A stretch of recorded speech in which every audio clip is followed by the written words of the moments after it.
Estamos aparentemente cerca de empezar la segunda y esperamos que la última etapa del proceso de construcción para una nueva constitución para nuestro país. Ya quedó bastante claro que Chile no quiere cualquier constitución y que Chile no encuentra que sea legítimo cualquier resultado de constitución por el solo hecho de que ella nazca en democracia, como dijo en marzo el presidente Boric. Y que no cualquier reforma o innovación, por el mero hecho de representar un cambio, será fácilmente aceptado si esas reformas ponen en riesgo la continuidad de bienes importantes para nuestro país. Siempre, pero sobre todo en tiempos de crisis, necesitamos constituciones que produzcan certezas y que permita habilitar a la política para hacer cambios que la ciudadanía reclama y demanda con tanta fuerza. Y en esta, que es la última oportunidad de construir una casa de todos, los expertos deben jugar un rol de mucha mayor relevancia que el que jugaron antes.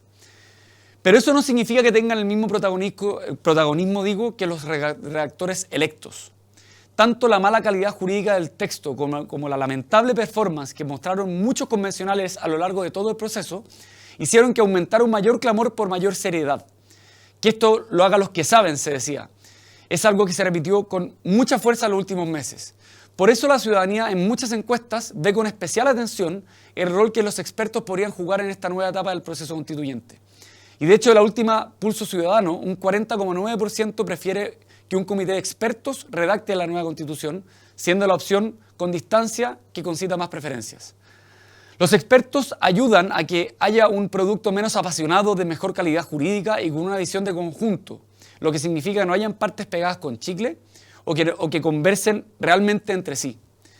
Pero los expertos no ayudan a que exista una Constitución más neutral, y esto es muy importante decirlo.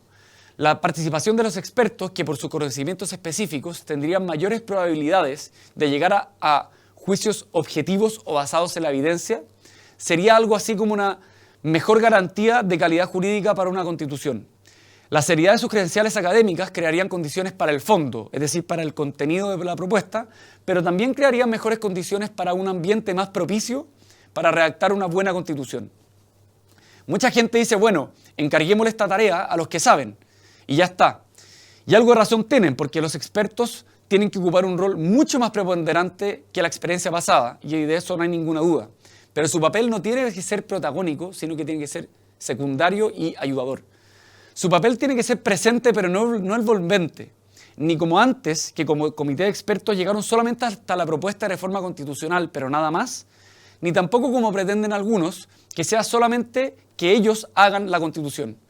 Por eso, sin dudas, que los expertos ayuden en la mirada técnica y en el necesario desapego de la contingencia política para elaborar un texto es fundamental. Pero sus virtudes no pueden terminar por reemplazar a los que terminan redactando la Constitución. ¿Por qué no pueden redactar la nueva Constitución? La pregunta de fondo. Por tres razones. Primero, porque no es lo único que pueden hacer. Los expertos pueden desempeñar funciones muy distintas en este tipo de procesos. Por ejemplo, pueden preparar o revisar el borrador del órgano que termina redactando, el reglamento del órgano que termina redactando, coordinar o sistematizar informes de las distintas comisiones temáticas, hacer un anteproyecto, revisar el borrador definitivo antes de las votaciones finales, como fue el caso de España, por ejemplo, o pronunciarse sobre la interpretación de propuestas de las normas del borrador o los reglamentos, como en el caso de Sudáfrica, o incluso redactar el texto completo, como fue el caso de la Constitución chilena que nos rige hoy día. Segundo, porque sería un flaco favor para nuestra democracia. Sería un precedente dañino y un deterioro para nuestra democracia que los expertos adquieran protagonismo político. Elaborar una Constitución implica reflexionar sobre los fines de una sociedad. Son las bases jurídicas de un código político, como se le llama a una Constitución. Y eso implica atender a la tradición constitucional, que es algo que no se hizo antes, pero también implica atender al texto político, a las demandas ciudadanas, a las tensiones que podría producir un texto. Y eso requiere herramientas políticas que no necesariamente tienen los expertos. Una Constitución se refiere a cómo deberían ser las cosas. Y para ello se suele echar mano a conceptos como la libertad, la justicia, la bondad o la igualdad, para lo cual es ineludible una visión política. Y en cambio los expertos se enfocan más en los medios para alcanzar esos fines, no en los fines en sí mismos, no en la descripción de un camino deseable. Los expertos se mueven más en el campo del cómo y no en el qué ni el por qué. Son funciones distintas y torcer sus naturalezas sería como pedirle peras al olmo. Entonces, en lugar de reemplazar a la política y a la democracia representativa, deben fortalecerla, ayudar a los políticos para que tengan mayor legitimidad, habilitar a los políticos. Su rol debiera estar radicado en dotar a los miembros democráticamente elegidos y a la opinión política en general de herramientas, de conocimientos y argumentos para deliberar. Y la tercera razón para no recomendar la redacción a los expertos es que las ideas académicas de los expertos no son neutrales como se suelen pensar.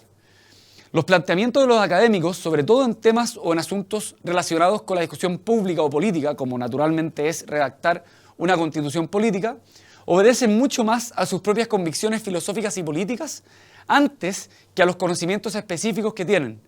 Sus posiciones se construyen sobre supuestos teóricos a partir de una determinada visión filosófica o política. Y por eso mismo parece mucho más conveniente hacer estos juicios políticos en el ámbito de la deliberación política, en lugar de entregar esta responsabilidad a los expertos, muchos de los cuales probablemente intentarán hacer pasar su visión como algo objetivo, cuando en realidad no lo es.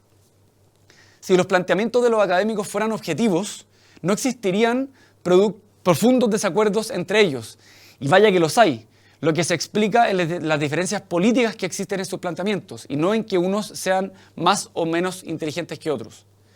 El riesgo de que los expertos finalmente terminen corredactando la Constitución es que serían nombrados en razón de sus competencias especiales, pero terminarían actuando en virtud de su visión política. Y eso sería un engaño disfrazado de tecnicismo neutral, y eso es inaceptable. Porque si hay algo que no se aguanta más, son las pasadas de gatos por liebre. Por ejemplo, alguien podría dudar razonablemente que Fernando Atria no es un experto en derecho constitucional. No. ¿Alguien puede dudar razonablemente que cualquier experto en derecho constitucional no va a tener una visión política? No. ¿Y alguien puede dudar razonablemente que cualquier experto que tiene visión política no se va a comportar en relación y en virtud a su visión política? No.